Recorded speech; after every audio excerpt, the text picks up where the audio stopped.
Hi friends, welcome to Maira పరవశం part 67. అమ్మ నన్ను పెళ్ళికి తొందర పెడుతోంది. తొందరగా ఏదో ఒక విషయం తేల్చమంటుంది. ఏం చేయమంటావు అని సూటిగా అడిగాడు ఆదిత్య. ఈ మ్యాటర్ వస్తుందని తెలుసు గాని ఇంత తొందరగా మామ అడుగుతాడని అనుకోలేదు యశస్వి. నేనేం చెప్తాను మామ, నీ ఇష్టం అంది ఎటో చూస్తూ.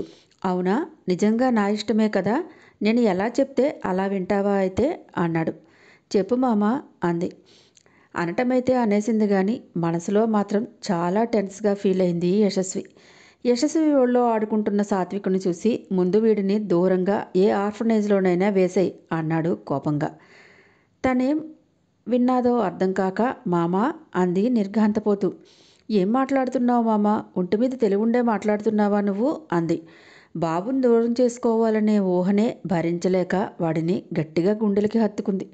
నిజం మాట్లాడుతున్నాను వరం, వాడు నీకు అన్వాంటెడ్ చైల్డ్. వాడిని భరించాల్సిన అవసరం నీకు లేదు. ఇక నాకెందుకు ఈ బర్డన్ చెప్పు.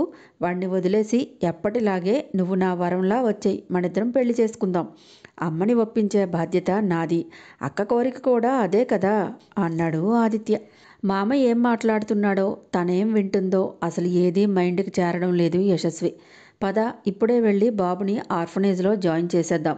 నువ్వు నాతో పాటు ఇంటికి వచ్చేద్దువు గాని అని యశస్వి దగ్గర నుంచి సాత్విక్ని తీసుకోబోయాడు.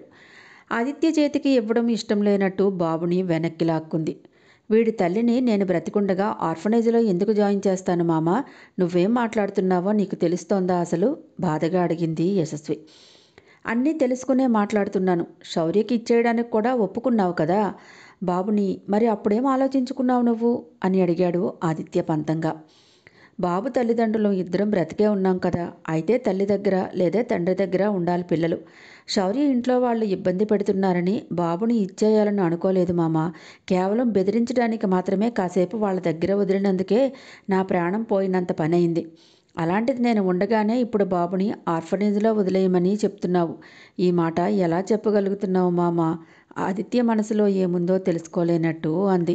ఎందుకు చెప్పలేను? శౌర్య అంటే ఇష్టం లేనప్పుడు బాబుని మాత్రం ఎందుకు నువ్వు దగ్గర ఉంచుకోవాలి అన్నాడు. మీరంతా అనుకుంటున్నట్టు వీడు నాకు అన్వాంటెడ్ చైల్డ్ కావచ్చు. ఈ మాట అనడానికి కూడా నాకు కష్టంగా ఉంది మామ. శౌర్యకి ఏమాత్రం నువ్వు తీసిపోవు మామ. వీడిని ఆర్ఫనేజ్లో వదిలేయమంటున్నావు చూడు, నువ్వేంటో నాకిప్పుడు అర్థమైంది మామ. నువ్వు అందరిలాంటి వాడివే అనిపించుకున్నావు నా దృష్టిలో. ఆ ఇన్సిడెంట్ జరిగిన తర్వాత నా చావు నన్ను చావుమని 2 ఏళ్ల పాటు వదిలేసి వెళ్ళిపోయాడు శౌర్య. ఇప్పుడు తిరిగి వచ్చి 2 ఏళ్ల కాలాన్ని కప్పిపుచ్చుకోవటానికి తన కారణాలేవో తను వెతుక్కున్నాడు. నా గురించి తెలిసిన నువ్వు కూడా నీ ఉద్యోగాన్ని వదులుకోలేను అని ఒక్క కారణంతో లేదా నా మీద కోపంతోనో నువ్వు కూడా రాలేదు. నా దృష్టిలో మీరిద్దరూ ఒక్కటే మామ. మీరిద్దరూ మిమ్మల్ని మీరు సమర్థించుకోవడానికి మీకు తగిన కారణాలు చెప్పుకుంటున్నారు. నాకు ఇలా జరగడానికి కారణమైన వాడు దూరంగా వెళ్ళిపోయాడు. కావలసిన వాడివి నువ్వు కూడా దూరంగానే ఉన్నావు. ఈ 2 ఏళ్ళు నాకు తోడున్నది ఎవరో తెలుసా మామ? వీడే. నా బాధైనా ఆనందమైనా వీడితోనే చెప్పుకున్నాను. నా ధైర్యం కూడా వీడే. రేపటి నా భవిష్యత్తు కూడా వీడే. భర్త తాగుబోతూ తిరుగుబోతూ అయితే భరించలేక దూరం పెడుతుంది భార్య. పిల్లలు చెడ్డవాళ్ళైతే భర్తను దూరం పెట్టినట్టు పిల్లల్ని దూరం పెట్టలేదు. ఎందుకో తెలుసా మామ? పిల్లలు తన రక్త సంబంధం కాబట్టి. ప్రపంచమంటే ఇంకా ఏంటో తెలియని చిన్న వయసు వాడిది. పూర్తిగా 2 ఏళ్లు కూడా లేని బిడ్డని అనాథ శరణాలయంలో పడేయమని ఎలా అనగలుగుతున్నావు అంది ఆవేశంగా. ఆదిత్య మాటలు వింటుంటే గుండె మండిపోతుంది యశస్వికి. అదంతా నాకు అనవసరం. వాడిని వదిలేస్తేనే నీ భవిష్యత్తు బాగుంటుంది. నేనేం చెప్పినా వింటానని అన్నావు కదా, అయితే వాడిని ఎంత తొందరగా వీలైతే అంత తొందరగా వదిలించుకో అన్నాడు సాత్వికుని చూస్తూ. ఎలా వదులుతాను మామ? ఆ రోజు అలా జరిగిన తర్వాత పదే పదే నువ్వు చెప్పిన మాటలే గుర్తొచ్చాయి. తెలియని ఆటో ఎక్కొద్దని చెప్పావు, జాగ్రత్తగా ఉండమన్నావు. ఎవరైనా ఏవైనా అంటే తిరిగి గట్టిగా సమాధానం చెప్పకు అన్నావు. అత్త అత్త అని నన్ను ఏడిపించే వాళ్ళని చూసి ఈజీగా తీసుకోమని తేలిగ్గా చెప్పేశావు. ఇదంతా నువ్వు దేని గురించి చెప్పావో నాకు అప్పుడు అర్థం కాలేదు. ఎన్ని జాగ్రత్తలు తీసుకున్నా, భవిష్యత్తు గురించి ఎన్ని అందమైన కలలు కన్నా ఆ రోజుతోనే అంతా అయిపోయింది మామ. అంతా అయిపోయింది. ఇంకేం మిగిలిందని భయపడాలి చెప్పు? ఎలా ఇంటికి చేరానో తెలియలేదు. 10 రోజులు జ్వరం. జరిగింది ప్రతి క్షణం కళ్ళ ముందు కదిలి చచ్చిపోదామనే అనుకున్నాను. నీకు తెలుసా మామ, ఒకరోజు రాత్రి బావిలో దూకాలని పెరట్లోకి వెళ్ళాను. నేను వచ్చే వరకు నువ్వే అక్కని అమ్మని చూసుకోవాలి. ధైర్యంగా ఉండు. ఏ టైంలో అయినా కాల్ చేయి. మీ ముగ్గురు నా ప్రాణమని మర్చిపోకు అన్న నీ మాటలు గుర్తొచ్చి ఎంతసేపో అక్కడే కూర్చుండిపోయి ఏడ్చాను. నన్ను వదిలి దూరంగా ఎందుకు వెళ్ళిపోయావు మామ? నీ దగ్గరకు తప్పితే ఈ బాధకు మందు లేదు నా దగ్గర. నీకోసం రాలేను. ఫోన్లో నీకు చెప్పుకోలేను.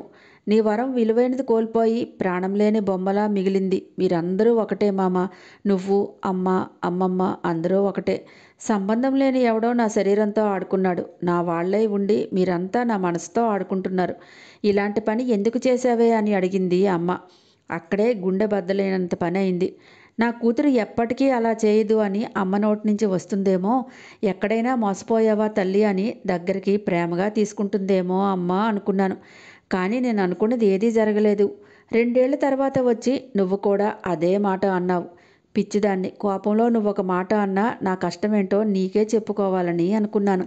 నేనేంటో నీకు తెలుసు కాబట్టి నువ్వే నన్ను అర్థం చేసుకుంటావని చూస్తున్నాను.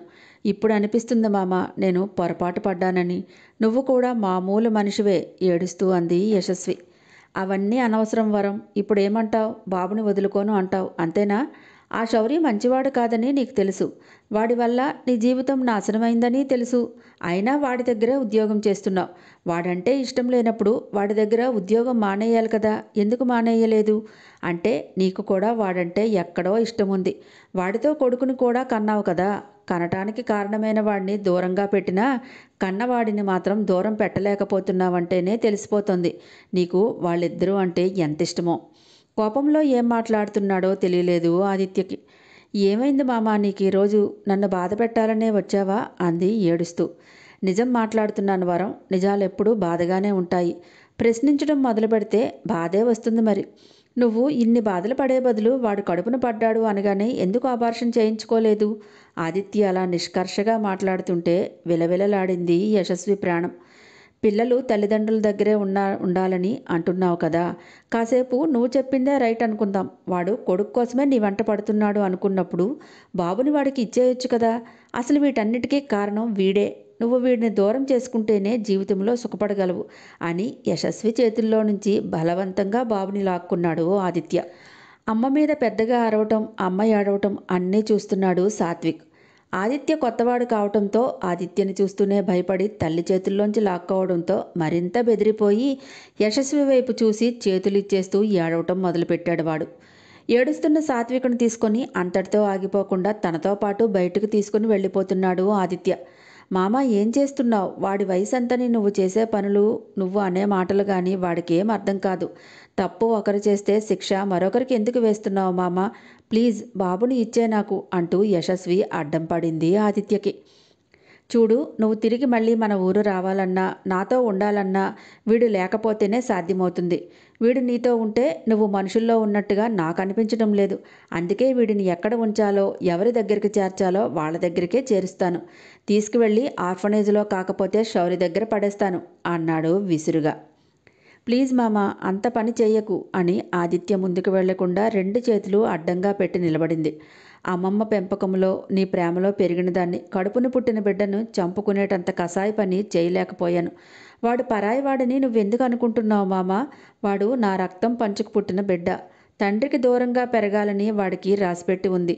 ఇలా అందరితో మాటలు పడాలని వాడికి దేవుడు రాసిపెట్టాడేమో. లేదంటే ఇంత చిన్నపిల్లాడని అందరూ నోటికి వచ్చినట్టు మాటలంటుంటే చీ అని చేదరించుకుంటుంటే వాడి తల్లినై ఉండి కూడా ఏం చేయలేక నిస్సహాయంగా చూస్తున్నాను. బాబుని ఇచ్చేయి అని 2 చేతులు చాచింది. సాత్విక్ కూడా అమ్మ దగ్గరికి వెళ్ళిపోవాలని ఆదిత్య చేతుల్లో నుంచి గింజుకుంటున్నాడు. నువ్వు ఏమన్నా అనుకోవరం. నువ్వు ఎన్నన్నా నేను వీడిని నీ దగ్గర ఉంచడం నాకు ఇష్టం లేదు. తీసుకెళ్ళి వాడి తండ్రి దగ్గర పడేస్తాను. మనిద్దరం కలిసి మన ఊరు వెళ్ళిపోదాం. అక్క అమ్మ కోరిక ప్రకారం పెళ్లి చేసుకుందాం అన్నాడు ఆదిత్య.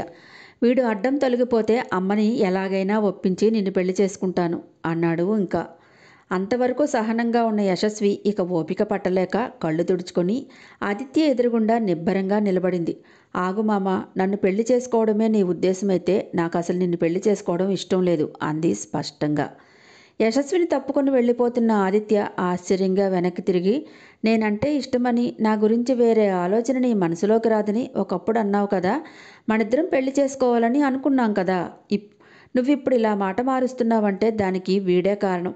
ఈ మాట నీ మనసులో నుంచి రావడం లేదు వరం. వీడి గురించి ఆలోచించే నువ్వు ఈ మాట అంటున్నావు. మనకి అక్కర్లేని వీడిని శౌర్యకి ఇచ్చేస్తే ఆనందంగా తీసుకుంటాడు. అప్పుడు నువ్వు నేను దగ్గర కావటానికి ఏం అడ్డం లేదు కదా. వరం, నువ్వు ఇంకేం మాట్లాడకు. ఇప్పుడు కోపంలోనో ఆవేశంలోనో నా మాట కాదని అన్నా తర్వాత నేను చేసిందే కరెక్ట్ అని నువ్వే ఒప్పుకుంటావు అని యశస్వి చేతులు తోసేస్తూ బాబుని తీసుకుని వెళ్ళిపోతున్న ఆదిత్యని చూసి, ఆగు మామ, ఈ గుమ్మం దాటిన మరుక్షణం నువ్వెవరో నేనెవరో బాబుని మర్యాదగా ఇక్కడే వదిలేయ్. బాబు నా ప్రాణం. వాడిని వదిలి నేను అస్సలు ఉండలేను. అయినా నేను నిన్ను పెళ్లి చేసుకుంటానని నువ్వెలా అనుకుంటున్నావు? ఒకప్పుడు నిన్ను పెళ్లి చేసుకుందామని అనుకున్నానేమో కానీ ఇప్పుడు అనుకోవడం లేదు. వీడుంటే చాలు, ఇక మీదట నా జీవితం వీడితోటే అని సూటిగా చెప్పి ఆదిత్య చేతుల్లో నుంచి బాబుని లాక్కుని ఏడుస్తున్న వాడిని ఊరుకోబెడుతూ తన నిర్ణయాన్ని గట్టిగానే చెప్పింది యశస్వి. ఒకప్పుడు అంటున్నావు, అప్పటికి ఇప్పటికీ ఏం మారింది వరం? ఆవేశంగా అడిగాడు ఆదిత్య. చాలా మారింది మామ. ఒకప్పుడు నీ కోసం ప్రాణాలు మాత్రమే పెట్టుకుని నువ్వే నా లోకంగా ఎదురుచూస్తున్న వరం ఇప్పుడు లేదు. ఒక్క మాటలో చెప్పాలంటే అప్పుడు కన్నె పిల్లని, ఇప్పుడు కన్నె తల్లిని. వీడిని వదులుకోలేను. నువ్వు ఇక మీదట ఈ ఊర్లోనే ఉంటావు, ఎక్కడికి వెళ్ళవు. వీడు నీ కొడుకు కాదని అక్కడున్న అందరికీ తెలుసు. నిన్ను పెళ్లి చేసుకుంటే పెళ్లి కాకుండా తల్లయ్యాను అని నన్ను, తండ్రి ఎవరో తెలియని వాడిని వీడిని అనుక్షణం మాటలతో పొడిచి పొడిచి చంపుతుంది ఈ లోకం ఆవేదనగా అంది యశస్వి. హాయ్ ఫ్రెండ్స్, నా ఛానల్ నచ్చితే కనుక లైక్ చేయటం, షేర్ చేయటం, సబ్స్క్రైబ్ చేసుకోవటం మర్చిపోకండి. పక్కనే ఉన్న బెల్ ఐకాన్ని ప్రెస్ చేయండి. నెక్స్ట్ అప్డేట్ కోసం వెయిట్ చేస్తూ ఉండండి.